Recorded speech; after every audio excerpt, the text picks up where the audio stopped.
This program is for discussion purpose only. Business Plus TV or any of our anchor does not bear any responsibility or liability towards the content.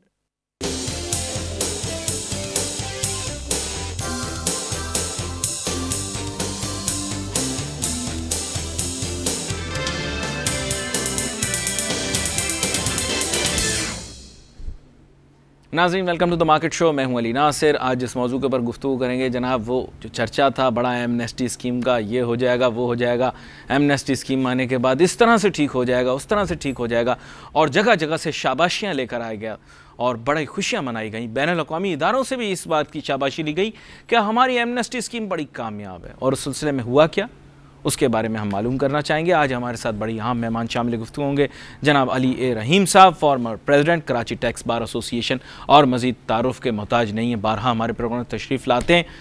Ali रहीम साहब, अब थोड़ा सा मुझे बताइएगा, सारी दुनिया से शाबाशियाँ ले लीं, वाह वाह वाह, क्या बात, दुनिया को बताया कि हम टैक्स नेट में लाने के लिए एमनेस्टी स्कीम लेकर आ रहे हैं, और मैंने सुना है कि इसके अंदर इतने महदूद पैमाने के अंदर लोगों की आमद हुई है। क्या वो आपके सामने सैकड़े का फिगर देते हुए भी बुरा लगता है?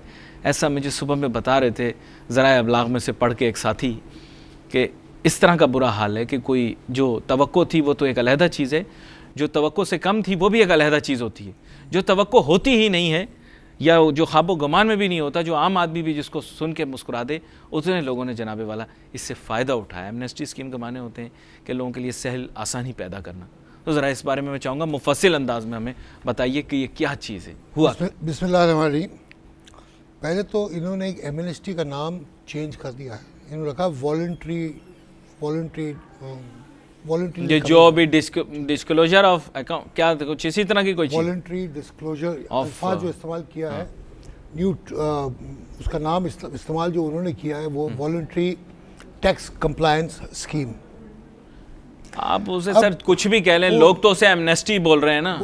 जहर को शहद कहने से उसकी तासीर तब्दील नहीं होती, ये याद रखिएगा। ये बड़ी खूबसूरत बात कर दी आपने। अच्छा, इसमें बात यह है कि जो ये स्कीम लेकर आए थे और हमारी बिजनेस कम्युनिटी ने इसको, आपने देखा होगा ट्रेडर्स ने बहुत वाह वाह वाह वाह वाह, बहुत अच्छा स्कीम लेकर आई है। वो जब ये लेकर आए तो उसी वक्त इनफैक्ट शायद आपके ही चैनल पे मैं बैठा हुआ था। जी जी, यहीं आए थे आप, प्रोग्राम था, आपसे हमने जनवरी की बात। उस वक्त मैंने ये कहा था कि ये स्कीम जो है ना, इसके अंदर डिस्क्रिमिनेशन है, यानी एक खित्ते को आप एक बरात दे रहे हैं, तबके को, हाँ, और दूसरे को नहीं दे रहे। इट्स अ डिस्क्रिमिनेशन स्कीम, यानी ताजिरों के लिए है ये और मजीद किसी के लिए। अच्छा, इसमें फिर ये भी कंडीशन लगाया है कि वो ताजिर जो कि सर्विस इंडस्ट्री में है उनके लिए नहीं होगा। ये क्या है बोला, ये क्यों? इसी स्कीम के अंदर उन्होंने कहा ये जो सर्विस वाले हैं उनको नहीं दिया जाएगा, ये सिर्फ ट्रेडर्स के लिए दिया जाएगा। इसी एक्चुअली इनकी जो प्लानिंग है या इनकी जो फिलोसफिकल थिंकिंग है वो इंस्टेड ऑफ, देखिए सर, सर्विसेज इनका सेगमेंट नहीं है, वो तरमीम के बाद, 18वीं तरमीम के बाद वो सूबाई मसला बन चुका है। ये कैसे उसमें, बिल्कुल आप सही कह रहे हैं, बिल्कुल सही कह रहे हैं। 18वें तरमीम के बाद जीएसटी जो उस पे लेना जी है, बिल्कुल, वो this is now a matter of the provinces. जी जी, इट इज नॉट तो वो बेचारे फिर कैसे, किस तरह करें, आप मुझे बताएं। इसी के लिए मैं कह रहा हूँ डिस्क्रिमिनेशन जो। अच्छा ठीक है। अच्छा, दूसरी बात यह है कि इसके अंदर जो एक कवरेज इन्होंने दिया है, बड़े इसका पहले टॉप लेवल ले लीजिए। टॉप लेवल इसका जो है वो 5 करोड़ रुपए से ज़्यादा का आप वर्किंग कैपिटल दिखा ही नहीं सकते, यानी छोटे ट्रेडर्स के लिए, बड़ों के लिए है ही नहीं। ठीक है। तीसरी बात यह है कि इन्होंने ये कहा, उसके ऊपर कंडीशंस बहुत सारे लगा दिए कि एक कंडीशन तो ये लगाया कि जो आप 2016 का रिटर्न दाखिल करेंगे, ये 2015 का डिक्लेरेशन आएगा, 2016 का रिटर्न दाखिल करेंगे, उसमें आपको जो टर्नओवर है वो उस डिक्लेरेशन का 3 गुना ज़्यादा दिखाना पड़ेगा। यानी अगर किसी ने 5 करोड़ रुपया का अपना इस दफ़ा दिया है वर्किंग कैपिटल की, तो उसको अगले साल 15 करोड़ रुपया का टर्नओवर दिखाना पड़ेगा। ठीक है। अब आप ये मुझे बताइए कि सबको पता है ये कि सेल्स टैक्स का जो इसमें, because they are supplying goods is liable to sales tax, तो उसका उन्होंने ये कहा है कि जो स्पेशल प्रोसीजर में वो रूल 2007 में बना था स्पेशल प्रोसीजर का, अगर उससे ज़्यादा का अगर उनका इलेक्ट्रिसिटी का बिल होगा, यानी 6 लाख रुपए से ज़्यादा का इलेक्ट्रिसिटी का बिल होगा, तो उसको फिर सेल्स टैक्स में दाखिल होना होगा। यानी अगर 15 करोड़ रुपए का कोई टर्नओवर कर रहा है, 15 करोड़ रुपए का जो आपको दिखाना है, तो उसका 6 लाख से नीचे तो उसका इलेक्ट्रिसिटी का बिल हो ही नहीं सकता है। ठीक है, ठीक है, तो उसको वो आ जाएगा इसके अंदर। उसके अलावा उन्होंने ये कहा 2017 में आपको उस टैक्स का 25% ज़्यादा दिखाना पड़ेगा, और 18 में जो 17 में आपने टैक्स दिखाया उससे 25% ज़्यादा टैक्स देना पड़ेगा। समझा नहीं मैं। इसका मतलब है कि अभी उसने पूरे तरीके से डिस्क्लोज नहीं किया, आपका दिल साफ नहीं हो रहा कि उसने कुछ गड़बड़ की हुई है, वो आगे जाके और मजीद दे। 2016 में उसको 3 गुना ज़्यादा दिखाना है जो डिक्लेयर करेगा 2015 में। उसके ऊपर जो टैक्स निकलेगा 2016 में पहली दफ़ा करेगा ना, पहली दफ़ा नहीं 15 में कैसे करेगा? अभी ये 15 का ही तो है, देर से कर रहा है। जी जी बिल्कुल देर से कर रहा है। ये 15 का है डिक्लेरेशन। 2016 में यानी जून 2016 के बाद जो बेसिकली वो 15 का डिले करके हो रहा है। ठीक है, अच्छा 2016 में जो वो रिटर्न दाखिल करेगा उसको टर्नओवर 3 गुना ज़्यादा दिखाना पड़ेगा। नहीं तो अक्टूबर में तो 16 की तारीख है सबमिशन की, तो आप मार्च में क्यों ले रहे हो 15 का? वो 15 का अभी डेट समझा नहीं मैं। अभी तक देखिए, आपको याद होगा date of filing of return was 30 September. ठीक है, उसको अक्टूबर किया, फिर नवंबर किया, फिर दिसंबर किया, जनवरी किया, अब 28 फरवरी है। ठीक है, तो 28 फरवरी तक ये दाखिल कर सकते हैं। ठीक है, ये 15 का रिटर्न और ये 15 का स्कीम भी है। 16 में उनको 3 गुना ज़्यादा उनको सेल दिखाना पड़ेगा, ये रूल 8 के तहत। मुश्किल काम है नहीं, इसका मतलब ये थोड़ा सा डिस्क्लोजर कर दे, बाकी साथ साथ होता चला जाए। ये कंपलसरी है, ये स्कीम में आने के लिए कंपलसरी है ये। नहीं तो उसका बिजनेस हो सकता है ना चले, सही फिर ना चले फिर भी आपको दिखाना पड़ेगा, वरना ये आपका ऐसे कैसे हो सकता है? लिखा हुआ है, स्कीम में लिखा हुआ है, स्कीम में लिखा हुआ है ये चीज़ कि आपको 3 गुना ज़्यादा दिखाना पड़ेगा 2016 में। टर्नओवर तो आपने बोला है ना, ये वर्किंग कैपिटल को आप रेगुलराइज कर रहे हो ना, वर्किंग कैपिटल के लिए है ना ये। वर्किंग कैपिटल अगर आपके पास है, current asset minus current liability, accounting term, या फिर money that is required for day to day activity. Correct, वही है करंट। ठीक है ना। अब उसका टर्नओवर आपको कम से कम 3 गुना ज़्यादा दिखाना होगा जो आप डिक्लेयर आज कर रहे हैं टर्नओवर। ठीक है, आई मीन जो बिजनेस कैपिटल आप डिक्लेयर कर रहे हैं, यानी अच्छा उसके बाद 2017 में आपको 25% ज़्यादा टैक्स देना होगा, और 2018 में उससे 25% ज़्यादा टैक्स देना होगा, और 2019 में आपकी इम्यूनिटी ख़त्म। फिर तो आप निज़ाम में आ गए ना। निज़ाम में आ गए, आप फंस गए, सीधी सीधी बात है।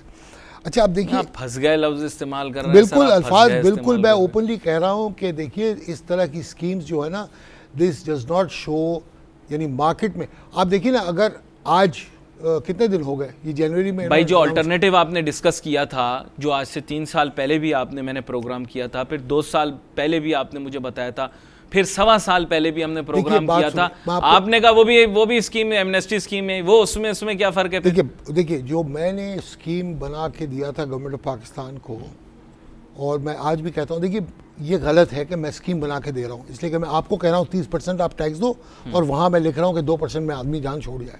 मगर पाकिस्तान को देखते हुए, जबकि आपके पॉपुलेशन तकरीबन कोई 20 करोड़ की आबादी है, और उसमें आपके पास 35 लाख लोग हैं जो NTN होल्डर्स हैं, और उसमें से सिर्फ अभी मेरे ख्याल से 8-9 लाख 10 लाख लोगों ने रिटर्न्स दाखिल किया है, तो मुल्क इस तरह नहीं चलता है। You under the circumstances you have to give an amnesty scheme, proper amnesty scheme आप दें, लोगों को टाइम दें, उसके बाद वो अपना स्कीम में आए। नहीं, जो स्कीम आप बता रहे हैं ना, जितने बिजनेसमैन हैं या जो रेगुलर टैक्स पेयर हैं, वो कहते हैं कि फिर हमें क्या फ़ायदा, फिर हम भी टैक्स ना देते 20-25 साल, हम भी इंतज़ार करते, एक एमनेस्टी आएगी, हम उसमें एक्वायर कर लेते। मैं खुद ये कह रहा हूँ ना कि मुझे भी नहीं कहना चाहिए, मैं खुद यही कह रहा हूँ कि चूँकि मैं आपको कह रहा हूँ कि आप 30% टैक्स दें, और आज मैं एमनेस्टी की बातें कर रहा हूँ, मगर पाकिस्तान की सिचुएशन को देखते हुए, जो आज पाकिस्तान में जो प्रॉब्लम है उसको देखते हुए, ये स्कीम मैंने बना के दिया था गवर्नमेंट ऑफ पाकिस्तान को। ठीक है, उसमें क्या, उसके क्या वो हैं? उसका ये था कि आप अवामिल, उसके लिए मैंने कुछ कंडीशन ये रखे थे। एक तो ये था कि कोई पूछगछ नहीं किया जाएगा अगर वो 2% टैक्स दे दे, जितने उसके एसेट्स हैं। इसके ऊपर सिर्फ आपके वर्किंग कैपिटल के ऊपर दिया जा रहा है। मैंने कहा था सारे एसेट्स कवर कर लो, इंक्लूडिंग फॉरेन एसेट्स। अच्छा, देखिए फॉरेन एसेट, आज पाकिस्तानियों के बहुत सारे लोग ऐसे हैं पाकिस्तानी जिनके बाहर बहुत पैसा है, इन्वेस्टमेंट है, बहुत। जिनके बाहर अपने जाहिर बात है, ये दुबई के फ्लैट कौन खरीदता है? हम ही खरीदते हैं। वो बताते फिगर्स आते, बोले रियल एस्टेट की फिगर्स। सिर्फ दुबई के नहीं है, मलेशिया में भी है और इंग्लैंड में उससे पहले। इंग्लैंड में तो बहुत जबरदस्त। ठीक है, तो अब मजा आ जाता है, आप जाएं वहां तो। अगर आपने वो एसेट्स को गर्मियों में आपका जाना हुआ कभी लंदन? आपने देखा हाँ, होगा कभी इस बिल्डिंग से पाकिस्तानी उतर के आ रहा, कभी उस बिल्डिंग से पाकिस्तानी उतर के आ रहा है। पूरे जनाब ये फैले हुए होते हैं सेल्फ्रिजेस वगैरह के अंदर, आपको पता है शॉपिंग कर रहे होते हैं। मेरा जहन ये पूछता है कि सेल्फ्रिजेस के अंदर शॉपिंग करने के लिए जाते हैं, हैरिड्स में शॉपिंग करने के लिए जाते हैं, पौंड में खरीदारी करते हैं, पैसा तो होगा, जाहिर बात है क्या वो लोग? जाहिर बात है। मैंने देखा कि हमारी फ्यूडल फैमिलीज वहां पर घूम रही होती हैं, ये कहते हैं हम तो टैक्स एग्जेम्प्ट हैं। जब ये घूम रहे होते हैं तो फिर इंडस्ट्रियलिस्ट को क्यों पकड़ते हो आप? अगेन यही बात है कि वो लोग भी टैक्स एग्जेम्प्ट नहीं है, ये भी आपको बता दूं। वो कहते हैं हम तो एग्रीकल्चर से पैसे कमाते हैं। देखिए बात सुनिए, एग्रीकल्चर फेडरल डोमेन में नहीं आता है।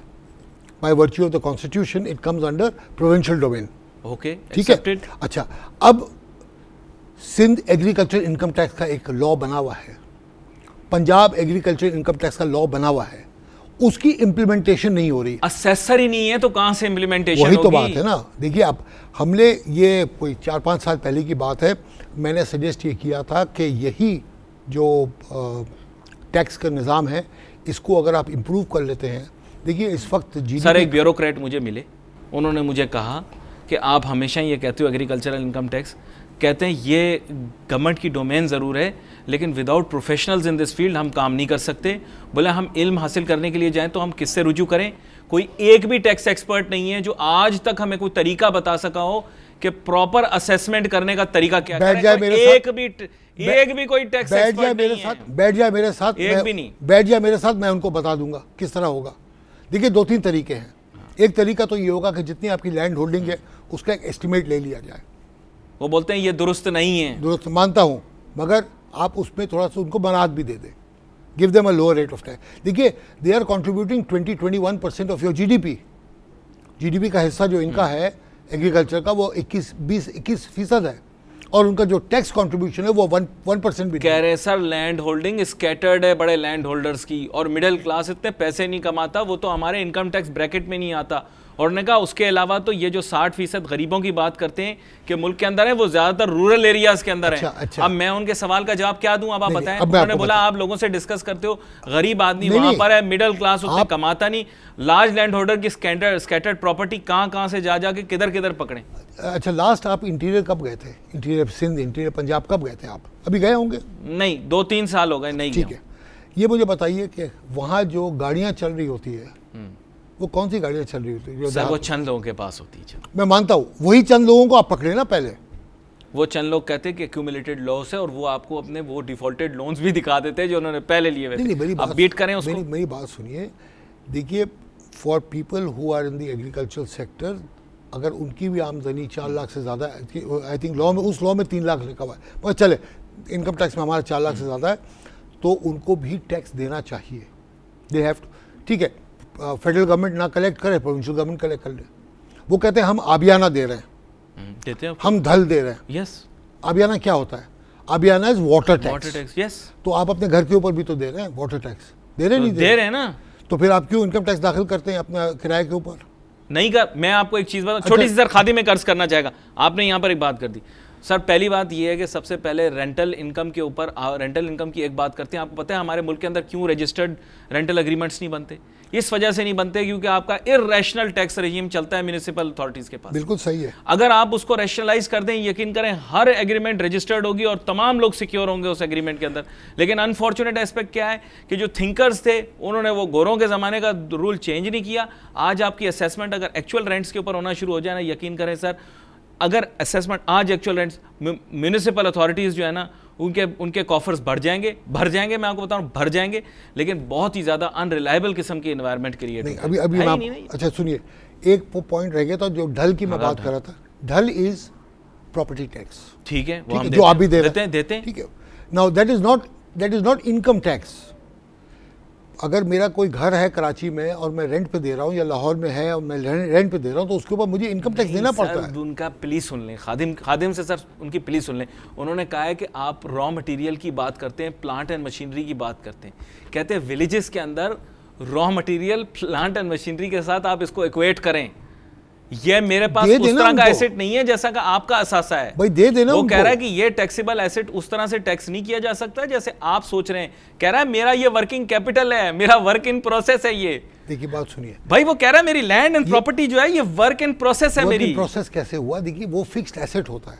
नहीं वो बात सही है, लेकिन उनकी डेफिनेशन ये है कि वो कह रहे हैं ये तो मेरा बेसिकली ये मेरा काम करने का, वो तो एक एक्सक्यूज है उनको ताकि वो टैक्स नेट में ना आए। फैक्चुअली स्पीकिंग सर वो ये कहता है लैंड एंड प्रॉपर्टी। एक साहब मुझे मिले पढ़े लिखे एग्रीकल्चरिस्ट, मैं उनका सॉरी आज थोड़ा सा केस प्लीड करूंगा आपके सामने। उन्होंने मुझे कहा कि आप लैंड प्लांट मशीनरी इसके ऊपर आप जो है डेप्रिसिएशन चार्ज करते हो। बोला क्या हमारा जो एग्रीकल्चरल लैंड होता है इसकी जो पोटेंसी होती है वो कम हो जाती है, हम क्या उस पर डेप्रिसिएशन चार्ज कर रहे हैं? तो मैंने उसे कहा, मैंने कहा नहीं। कहता है फिर ये यूनिवर्सलिटी के अंदर when you will start applying these rules from which model will you adopt in order to tax us? Very simple. देखिए to increase the yield of the land you inject in certain chemicals, ठीक है, जिसको आप fertiliser भी कहते हैं, so on and so forth, ठीक है। तो वो तो उनको हम खर्चा दे रहे हैं ना सर, उस पर वो टैक्स दे रहे हैं। क्या टैक्स दे रहे हैं? वो एग्जेम्प्ट है फ्रॉम सेल्स टैक्स, वो एग्जेम्प्ट है from everything, it is exempted. Sir क्या बोलते हैं अपना पेस्टिसाइड और ये इंसेक्टिसाइड, हाँ, ये तो तो जो एग्रीकल्चर के लिए जो इस्तेमाल होता है तो उस पर सारे टैक्स माफ है क्या? और क्या भाई, ट्रैक्टर के ऊपर माफ है। पक्की बात है। पेस्टिसाइड इंसेक्टिसाइड के ऊपर I am not sure about, but as far as the fertilisers are concerned that's exempted. अब देखिए ना, इनको you have to understand one thing कि वो अच्छा समझिए अगर वो टैक्सेबल है भी, सर प्राइस रेजिम जो एक्टिव है सर, मैं उस सुन लीजिए, अगर वो टैक्सेबल है भी तो आप अपने बुक्स में क्लेम करें ना उस टैक्स को। और अगर वो है क्या, वो होगा सेल्स टैक्स। हाँ, तो सेल्स टैक्स कंजम्पशन के ऊपर वैसे ही होगा। जैसे आप अगर सिगरेट खरीदते हैं, सिगरेट के ऊपर जो लिखा हुआ है सेल्स टैक्स, वो आप दे रहे हैं बिकॉज यू आर। वो कहता है सर कि मेरी इन्वेंट्री के ऊपर मुझे असेस करो ना, जैसे इंडस्ट्री को असेस करते हो। हाँ, हम करते हैं। आप इन्वेंट्री को करो, कहता है आपसे good for sales, goods for sale पे करो। Now come back to the जो अब आप बात कर रहे थे एक्चुअल वैल्यूएशन ऑफ प्रॉपर्टीज के ऊपर। ठीक है, आज कराची में देखिए, I am talking about Karachi because I know this market. Karachi में जो करोड़ रुपए का कोई प्लॉट है उसकी रजिस्ट्रेशन हो रही 10 लाख में भी नहीं हो रही है, ठीक है।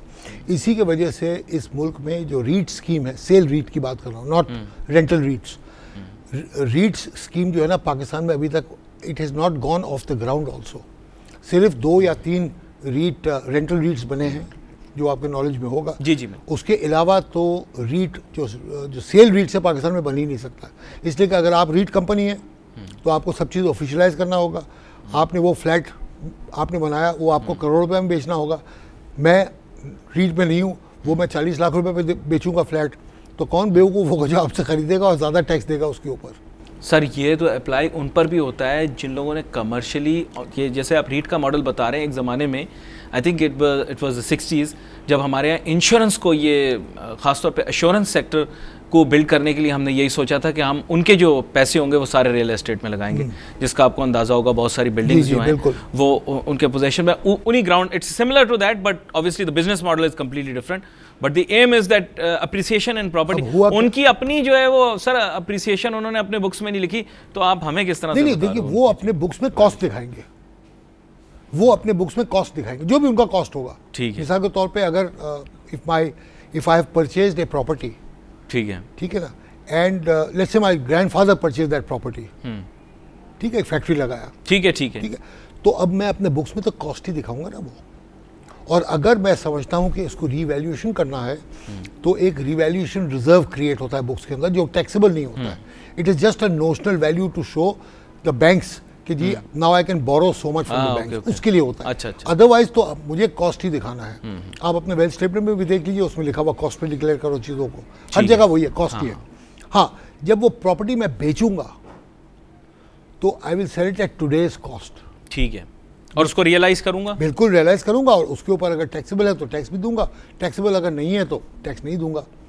Now what is happening with properties in Karachi I am just talking about Karachi because I know this market and I am from Karachi, के प्रॉपर्टीज के अंदर 90% ब्लैक मनी जा रहा है। बस सीधी बात आपने कर दी, और आजकल उसका भी मुंह बंद हो गया ना। अच्छी खासी चल पड़ी थी, आपने करप्शन के खिलाफ कार्रवाइयाँ शुरू कर दी, रियल एस्टेट की मार्केट रुक गई। नहीं, जो सीधी बात है वो पहले आपने ट्रांजैक्शन टैक्स से 10 लगाई, लोगों ने चेक देना छोड़ दिए, अब आपने ये नया अभी मैं आपको एक और बात बताऊं, किया सही वैसे करप्शन के खिलाफ काम सही हुआ। करप्शन के ऊपर जो देखिए अभी यहाँ पाकिस्तान में आपको बहुत बड़ा एक अपॉर्चुनिटी आ रहा है। I hope the government of Pakistan can look at that angle. वो क्या है? सीपैक ना बोल देना, बस देखा, मुझे पता था। नहीं, सीपैक में देखिए, सीपैक एक रास्ता है, उसको आप छोड़ दें, भूल जाएं उसको, सही। मगर सीपैक की यूटिलाइजेशन की मैं बात कर, ऑफ कोर्स। देखिए आपको याद होगा शेरशाह सूरी ने ग्रैंड ट्रंक रोड बनाई, राइट अक्रॉस जसौर से लेके और अप टू पिशावर। तो उसके जो इतराफ में जो इंडस्ट्रियलाइजेशन शुरू हो गई, why? Because there was a transport. आज तक है, आज तक कहते हैं ना जीटी रोड की पार्टी। खैर एनीवे, उस पर खैर हम बात करते हैं, एक छोटी सी ब्रेक लेने दें। सर, जीटी रोड की आपने बात कर दी, बड़ी अहम बात है। in fact it is one of the most unique features of this region, and by the way it was not built by the Mughals. Sher Shah Suri was a Pashtun और it was very well built, उसका बड़ा ख्याल रखा गया। यहाँ पर एक छोटी सी ब्रेक लेते हैं, वापस आते हैं, अपनी गुफ्तगू को जारी रखें।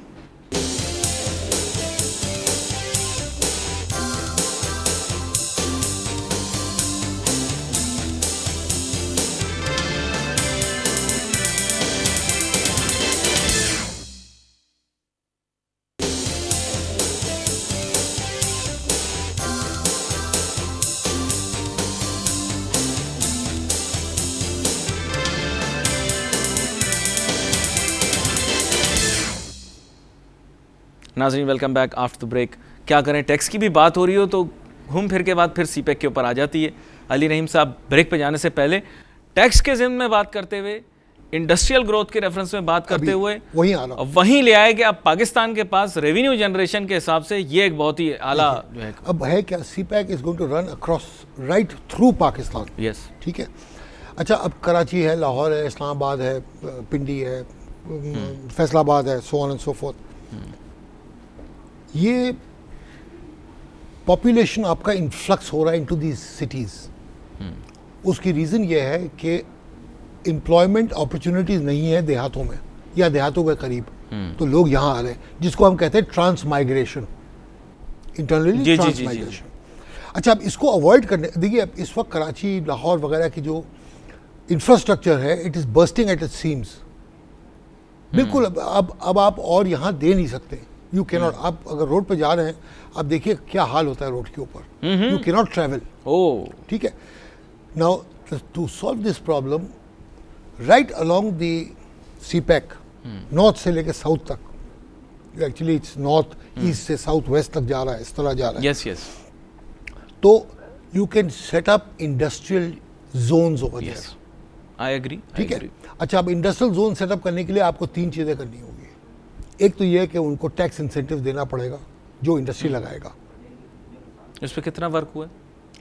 अभी तक मेरा ख्याल से कोई काम नहीं हुआ है सर, कोई काम नहीं हुआ है। एक 8 महीने निकल गए।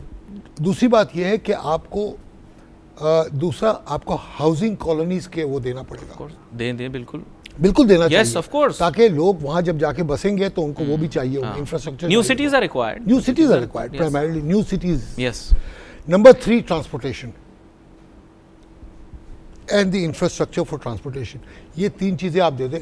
टैक्स इंसेंटिव में क्या है, पहले भी इन्होंने दिया हुआ है कि जी अगर आप एक इंडस्ट्री लगा दें जिसके अंदर मिसाल के तौर पे 500 लोग एम्प्लॉयमेंट हो जाए और उनका प्रोडक्शन जो है ना वो इतने पे हो जाए, सो ऑन सो फॉर्थ, जो भी उनको कंडीशन लगाना लगा दे। No questions asked regarding the source of the funds, that's number 1। इसलिए कि ब्लैक मनी बहुत है इधर। No questions asked regarding the source of the funds, number 1।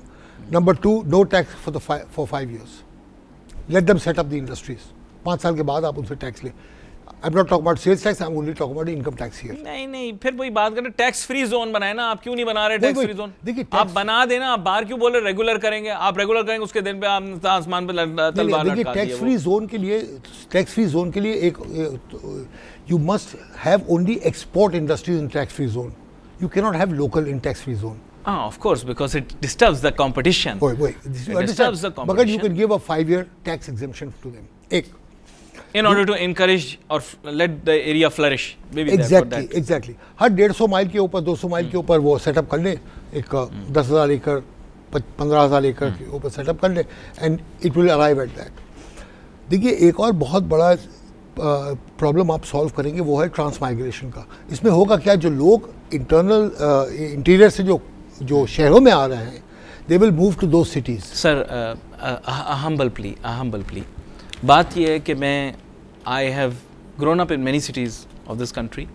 However I settled in Karachi, and since the 90s मैं एक और drama सुन रहा था, और वो ड्रामा ये है कि 90 की दिहाई के अंदर लोग अपने ड्राइंग रूमों के अंदर बैठकर ये बात किया करते थे कि कराची जो है वो टैक्स फ्री पोर्ट बन जाएगा. टैक्स का लफ्ज़ इस्तेमाल कर दिया मैंने, वरना लोग और कुछ कहा करते थे, आपको खुद पता है. और लोग बड़ा इधर से उधर टकरे मारा करते थे कि कराची ये बन जाएगा, कराची वो बन जाएगा, कराची में ये हो जाएगा, कराची में वो हो जाएगा. क्या कहीं गवादर का भी वही नहीं होगा कि जो आप कराची का कहते रहे? बेहंगाम आबादी में इजाफा, इंफ्रास्ट्रक्चर इन टैटर्स, इस शहर के अंदर कोई गटर सही नहीं बना हुआ, एक सड़क सीधी नहीं बनी हुई. आपको वही बता सर, ये सारी ड्रीम्स हैं हमारी. मैं खुद चाहता हूँ सीपेक रियलाइज हो, लेकिन जो आप बात कर रहे हैं वो इस वजह से मैं उसको, क्योंकि देखिए जहाँ तक बात ये हमारी ज़ुबान की, माजरत के साथ हमारी ज़ुबान की जहाँ तक बात है कि हम ये कहते हैं, हमने जो बातें की गलत की. 1993 के अंदर सर यहाँ के लीडिंग इंग्लिश न्यूज़पेपर के अंदर आया कि Gwadar is going to be this and Gwadar is going to be that. Today it is 2016. We are, where are we standing? मैं और तो गवादर गए नहीं, और बहुत सारे लोग जा भी नहीं. I have been to Gwadar also. देखिए वो it is the only natural deep sea port. It's a deep sea port over there. ठीक है. और अगर उसको सही तरह आपने चैनलाइज किया, I tell you there will be a lot of development coming into Balochistan. That's one thing, especially Balochistan, and then moving into Pakistan. Sir, I pray that for the realization of your dream. Okay, inshallah. देखिए एक और बहुत बड़ा मसला है जो government अभी तक रियलाइज नहीं कर रही है. What has happened is that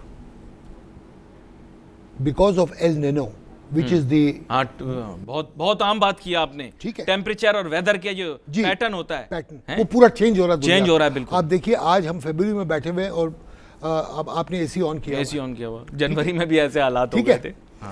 This El Nino is going to affect one thing very badly. Yes. Which is you have the third largest glacier in the world. हाँ, इस बारे में तो सोचा नहीं. ठीक है. जब वो heat element is going to go up by 3 और 4 डिग्रीज जो एस्टिमेट कर रहे हैं. जी क्लाइमेट चेंज. हाँ. तो ये पानी जो वहां से गल के उतरेगा नीचे, मैनेज कैसे होगा? How will you manage that? How are you going to control the floods? What are you doing about this? तो हमने बोला 5 बिलियन रुपीस रखे ना आपने. 5 बिलियन रुपीस के अंदर तो मेरे ख्याल आजकल जो 5 बिलियन में क्या होता है?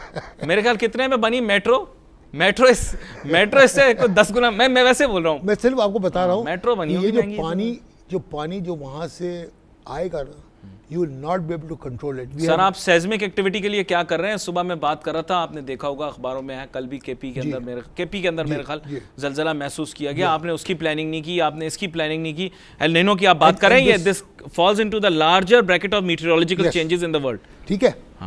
And this is going to, जो फ्लड्स आएंगे ना ये दफा, it specially in the plains, तो हम छुट्टियां कर देंगे. देखिए that is not a solution. We have to start now. देखिए we have to save this water. Water problem is going to become, in fact some people say that the third world war will be because of water. यानी लोगों का ये कहना है. But we have no money to do anything about it. Of course you have. You can do it very easily. Instead of wasting money, you can utilize that money. You can use that money. You can make up. You can. देखिए, let's today your hub dam has gone to the dead level. Yes. ठीक है ना. We are going to. You want to channelize this there. Of course you have to just make the channels for it. That's all. I know it is a cost. The British wanted to make channels in 1800 something, yes. 1860 something. They were discussing this stuff in the British Parliament. मैं आपको वही बता रहा हूँ ना.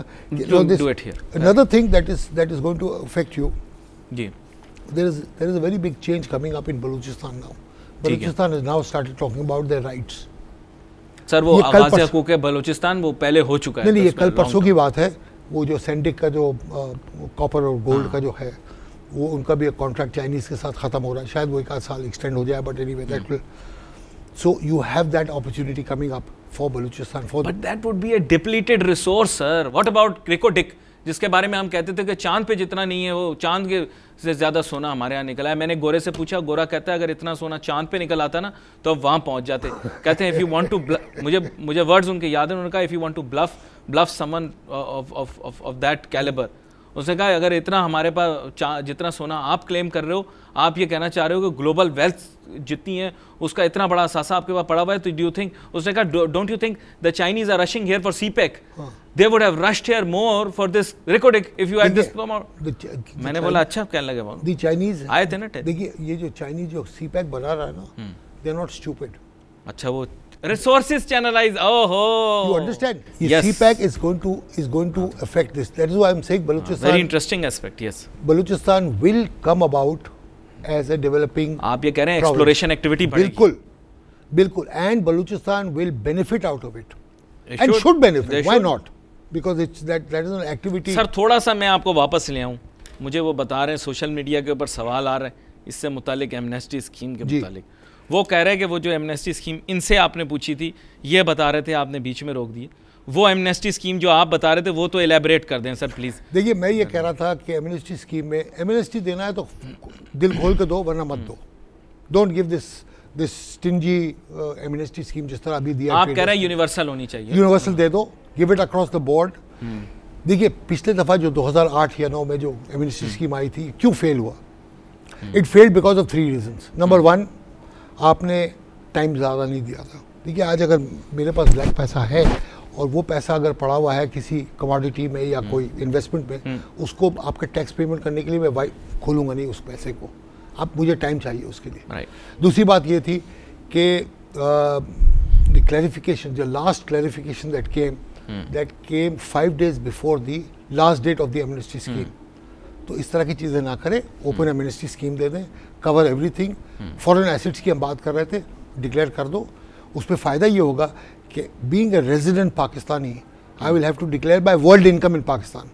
दुनिया भर के मेरा जो I am compelled to do that. ठीक है तो नहीं, am I compelled to do that? Yes, by law you are. Yes you are as a resident Pakistani. If you are resident, यानी रेजिडेंट वो होता है जो 183 दिन से ज़्यादा पाकिस्तान में रहा हो साल में, तो उसको ही बिकम्स अ रेजिडेंट. उसको दुनिया भर के अपने पूरे जो एसेट्स है उसको डिक्लेयर करना है पाकिस्तान में, और उसकी आमदनी भी डिक्लेयर करनी है पाकिस्तान में. ठीक है, जो टैक्स बाहर मुल्क पर दिया हुआ वो अपना क्रेडिट ले ले उसका, मगर इनकम पूरा दिखाना है. होगा ये कि अगर मेरा कोई फ्लैट है दुबई में, लंदन में, मलेशिया में, जहाँ भी हो, अगर वो रेंट पे है तो उसके तो आपको याद होगा एक दफ़ा वो हमारे जो एक वज़ीर भी थे, वज़ीर ख़जाना थे शायद, उन्होंने शायद टैक्स फाइल किया तो उनकी रकम बहुत छोटी बनी थी जी. तो उन्होंने क्या एग्जेम्पशन क्लेम की थी क्या वाइल सर्विंग? देखिए एक होता है, मतलब बात है ना, रूल सब पे लागू होता है ना. आप दुनिया से टैक्स मांगेंगे, आपका अपना रिटर्न होगा नहीं, तो आप जुबानी कलामी बोल देंगे कि जी मैंने तो बाहर के मुल्क काम किया था, तो फिर इसका मतलब मैं भी जुबानी कलामी कह दूंगा, मैं नहीं देता. मैं आगे आ रहा हूँ उसके ऊपर. उसके बाद once you give the amnesty scheme, देखिए आई थिंक पाकिस्तान में 7 या 8 एमनेस्टी स्कीम्स आ चुके हैं. सक्सेसफुल क्यों नहीं हुआ उसके बाद? इसलिए कि उसके बाद आपने क्रैकडाउन नहीं किया. आपके पैसे आ गए, आप चुप से बैठ गए. जाहिर बात है, टारगेट मीट हो गया और क्या चाहिए. ख़त्म बात. That is not the way. आप एक दफ़े अपना टारगेट मीट कर जाए, आपके एमनेस्टी स्कीम के पैसे आ जाए. इनका ये कहना है उसके बाद आपको करना ये होगा कि आप फिर क्रैकडाउन करें. ये आप कह रहे हैं? आप तो हमेशा कहते थे कि नहीं फिर क्रैकडाउन करें. नहीं, आपने कहा आराम से डील करना है. आप कह रहे हैं क्रैकडाउन लो. क्रैकडाउन से मुराद ये है कि अगर मैंने, यू मीन ट्रैक डाउन, वही. और उसके बाद फिर आप टैक्स लें उनसे कि भाई ये आपने क्यों नहीं डिक्लेयर किया, आपको तो हमने अपॉर्चुनिटी, बट अभी से दे दें. 6 महीने का टाइम दे, 8 महीने का टाइम दे, और उनको. अच्छा, फिर मैंने ये कहा था स्टैगर्ड पेमेंट कभी कर लो. यानी इस महीने में अगर मैं दाखिल करूँ तो 2% है जो पहला महीना. अच्छा, ठीक है. फिर 2.25% हो, फिर 2.5% हो. अच्छा, ये इंसेंटिवाइज भी कर दें इस हिसाब से. बिल्कुल इस तरह. तो कह रहे हैं कि हमारा जो नया रजीम बनी ना ये बड़ी ज़बरदस्त है. आप फाइलर नहीं, हमें रेवेन्यू फिर भी आएगा. किस तरह से? कोई जो एरियाज़ हैं जहाँ से आप लोग एक्सपेंडिचर करते थे. नहीं sir, I know you are smiling, लेकिन मैं आपको बताऊं, उन्होंने कहा कि ये हमारा जो मेजर है ये ज़बरदस्त है. इसमें क्या है कि फाइल करो नहीं करो कोई मसला नहीं, हमें पैसे तो तुमसे ले लेने. अच्छा सुन लीजिए. नहीं तो इसमें क्या, जुलाई से सितंबर, ले लेने पैसे. जुलाई से सितंबर दिस ईयर 660 बिलियन आया था जुलाई सितंबर फर्स्ट क्वार्टर। सेकंड क्वार्टर में 770 बिलियन आया। वो क्यों आया? तो आपको याद होगा एक उन्होंने क्या कहते हैं उसको, रेगुलेटरी ड्यूटी लगा दी थी, तो वो बढ़ गया था। अच्छा, ये दोनों अगर आप आए थे ना, प्रोग्राम किया था हमने इस पे, वही तो कह रहा हूँ। अच्छा, उसके बाद जब आप दोनों को ऐड करेंगे तो 1300 हो गया। 1300 का दुगना क्या होगा जून तक? 2600। इनका टारगेट कितना है? ओए होए 3.1 ट्रिलियन। देखिए अनरियलिस्टिक टारगेट ही है, they have got unrealistic targets. अच्छा, उसके बाद होगा ये कि जैसे लास्ट ईयर किया था 2.8 ट्रिलियन का टारगेट रखा था, 2.6 पे लाए, फिर 2.5 समथिंग पे ले आए, उसको रिड्यूस कर दिया। और काटा क्या? PSDP काट दिया उन्होंने। That's the first thing. भाई अपना भी तो पेट काटो, अपना भी तो पेट काटो, उसके लिए वो नहीं करेंगे। नॉन डेवलपमेंट यानी आप कह रहे हैं जो एक्सपेंडिचर है उसको भी काटो भाई, जो नहीं मतलब पब्लिक सेक्टर का डेवलपमेंट आप क्यों काटते हैं? हाँ, let it go. Today as it is your education is I heard these things कि जी हम अखराजात बढ़ाने के लिए फलां हाउस जो है उसमें यूनिवर्सिटी बना देंगे। आई हर्ड दीज थिंग्स। आपने सुन लिया ना? नहीं, और हम ये करेंगे, इधर यूनिवर्सिटी बना देंगे, उधर बच्चों को पढ़ा देंगे, उधर ये कर देंगे। हुआ कुछ? मैंने भी सुन लिया, मैंने भी सब सुन लिया। आप ये बताइए ना, आज तक जो ये वॉलंटरी टैक्स कंप्लायंस स्कीम है उसमें कितने पैसे आए? वो पैसे छोड़ दें, कितने लोगों ने डिक्लेयर किया?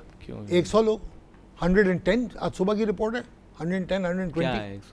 इतना आपने पॉम्प एंड शो किया। अच्छा, सारी दुनिया से आप शाबाशियां ले रहे हो। इनका ये कह रहे हैं कि हम 10 लाख लोगों को लाएंगे इसके अंदर, इस स्कीम में। ये हमारी जो एफर्ट्स है ना, इनको अप्रिशिएट किया वर्ल्ड बैंक वालों ने। हाँ। अली रहीम साहब, आप ऐसी क्रिटिसाइज कर रहे हो इनको? भाई इसको ये बैनुल-अक़वामी इदारों ने, ये 10 लाख, सॉरी मैं अपनी हंसनी नहीं रोक सकता, लेकिन इनको बैनुल-अक़वामी इदारों ने अप्रिशिएट किया है। क्या टैक्स जोर का। अच्छा बताएं। देखिए मैं कह रहा हूं कि अगर 10 लाख की बात करें ना, अगर ये 50,000 आ जाए तो बहुत बड़ी बात है। मैं आपको फैक्चुअली बता रहा हूँ। और इसमें पैसे वैसे मिलेंगे नहीं। जो स्कीम मैंने दिया था, अगर वो अक्रॉस द बोर्ड ले आते 100 billion, 60 to 100 billion straight away, 60 to 100 billion, and future would be from 3.1 trillion. You would have taken up this, and it goes in the income tax head, right? Or in various. This will go income tax head में जाएगा। देखिए, always remember one thing, जितना direct taxes आप लगाएंगे ना, उतना मुल्क को ज्यादा फायदा होगा। तो ये इजी सिस्टम है ना, हर चीज के ऊपर हमने टैक्स लगा दिया, जो नॉन फाइलर है उसके ऊपर टैक्स लगता चला जाएगा, कुछ भी कर ले वो आ जाएगा पैसा। देखिए इसमें होगा, जितना भी आप इनडायरेक्ट टैक्स लगाएंगे, it is going to eventually affect the inflation. हाँ, वो तो फार्मूला जो है, it is going to be passed on.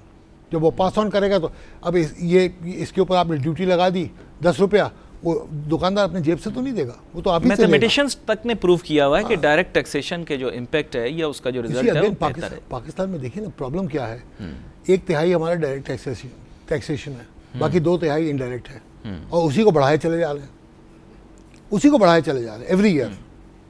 वो फाइलर नॉन फाइलर के लिए आए चक्कर, फिर उसके बाद रेगुलेटरी ड्यूटी लगा दिया, ये कर दिया, वो indirect taxes does not solve your problem. You have to go in for direct taxes. इसी के लिए मैं कह रहा हूँ, एक एमएनएसटी स्कीम दे दो, टाइम दे दो, वार्निंग देते रहो हर हफ्ता कि देखो इसके अंदर जो नहीं आएगा उसके ऊपर हम we are going to crack down. थोड़ा उनको वार्निंग दो, let people come into the scheme. हम लोगों को ब्रिंग अस ऑन बोर्ड, ये अभी ला रहे हमें ऑन बोर्ड, हम खुद हंस रहे हैं कि हम इसके ऊपर हम क्या बात करें, लोगों को ये बताएं, हम बेवकूफ़ तो बनाएंगे नहीं उनको। कल वो हमारा क्लाइंट तो हमारा गला पकड़ लेगा कि जी आपने बोला था ये भरने के लिए। व्हेन आई नो कि this will not be successful, let me tell you that, मैं अभी से कह रहा हूँ this will not be successful. I am sure the ministry must be hearing me saying it, और मुझे शायद वो लानतान भी करेंगे इसके ऊपर, but I am telling you this will not be successful. There is no way that this will be successful. नियत साफ थी ना सर। अब इन गुड फेथ अगर कोई काम किया हो तो फिर उसका रिजल्ट ना आए तो भी कोई बात। ये गुड फेथ है। डिस्क्रिमिनेशन और सेल्स टैक्स के ऊपर क्या होगा उसकी क्लैरिफिकेशन नहीं है। वो है क्लैरिफिकेशन, ये है कि वो 2007 का जो स्पेशल प्रोसीजर है उसके तहत अगर वो 6 लाख से ऊपर होगा तो उसको सेल्स टैक्स भरना पड़ेगा। 6 लाख से नीचे किसका बिल होता है आज, किस दुकान का? अच्छा, इन्होंने ये कहा कि हमारे I think 21-22 lakh electricity bills हैं। जब उनको पता है कि इलेक्ट्रिसिटी बिल्स कमर्शियल इतने हैं लगे हुए, पकड़ो ना जाके उनको, why don't you catch them? Total अगर आप निकालिए ना इंक्लूडिंग इंडस्ट्रियल, तो अकॉर्डिंग टू द फिगर, ये मेरे ख्याल से लास्ट ईयर का फिगर है या उससे पहले साल का, आई am not sure about that, 64 lakh है। 64 लाख लोग वो है जिनके इलेक्ट्रिसिटी बिल्स हैं। आप ये कह सकते हैं कि भाई अगर 64 लाख में ये होता है कि कोई बिजनेस इस्टेब्लिशमेंट में 2 कनेक्शन भी होता है, किसी में 3 भी होता है, एवरेज अगर निकाल ले फिर भी 30 लाख ऐसे लोग आपको निकल आएंगे जिनको आप पकड़ सकते हैं। सर मैंने एक छोटी सी चीज़ आपसे पूछनी है। मुझे एक गोरा मिला, बोलता है हमारे यहाँ एक कहावत है चीपर बाय द डजन। आपने चूँकि बिजली के बिल की बात की, उसने बिजली का बिल दिखाया, बोला आपका मुल्क तरक्की कैसे करेगा। मैंने बोला क्यों? कहता है बोला आप ज़्यादा यूनिट यूज़ करें तो आपको और ज़्यादा चार्ज किया जाता है। कहने लगा ये काम कैसे होगा। मैंने बोला मुझे नहीं पता। कहता है ये तो इम्परफेक्ट इकॉनमी आपकी। हाँ। आपने एक इनएफिशिएंट किस्म के एक मैकेनिज्म इन प्लेस कर दिया है, चीपर बाय द डजन के असूल की तौहीन कर दी आपने।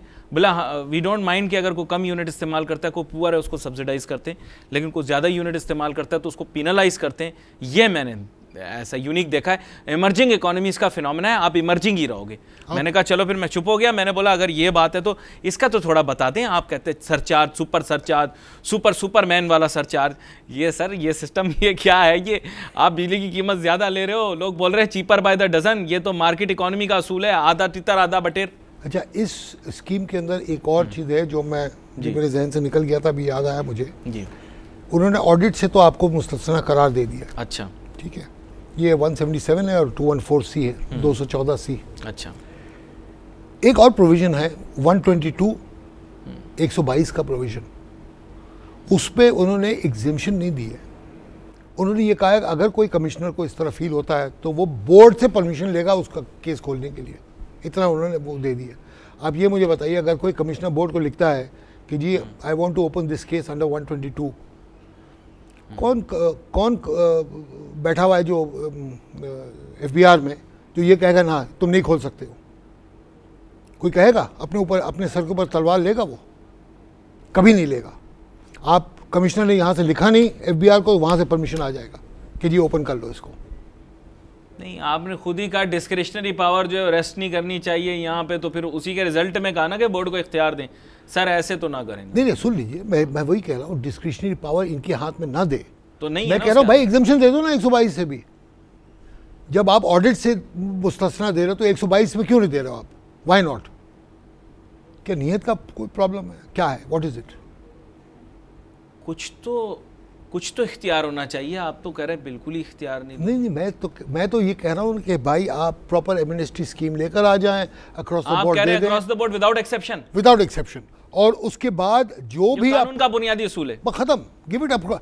डिस्क्रिमिनेशन ना करें। ये ट्रेडर्स, देखिए traders are very happy about it. Without exception ही नॉन डिस्क्रिमिनेटरी होता है ना, जहाँ एक्सेप्शन आ जाए वहाँ डिस्क्रिमिनेशन शुरू हो जाती है। Don't know what is coming to them now.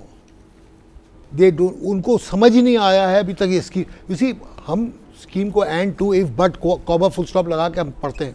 लेकिन एमनेस्टी स्कीम के बारे में लोग एक और बड़ा हम सवाल पूछते हैं। ये जो एमनेस्टी स्कीम आपने बताई कि बोला without checks and balances and non discriminatory, उसमें प्रॉब्लम ये है कि लोग जो करप्शन का पैसा यहाँ से लेकर भागे वो दोबारा वापस आ जाएंगे और वो जस्टिफाई कर देंगे उसको। वो कहेंगे मैंने तो पे कर दिया।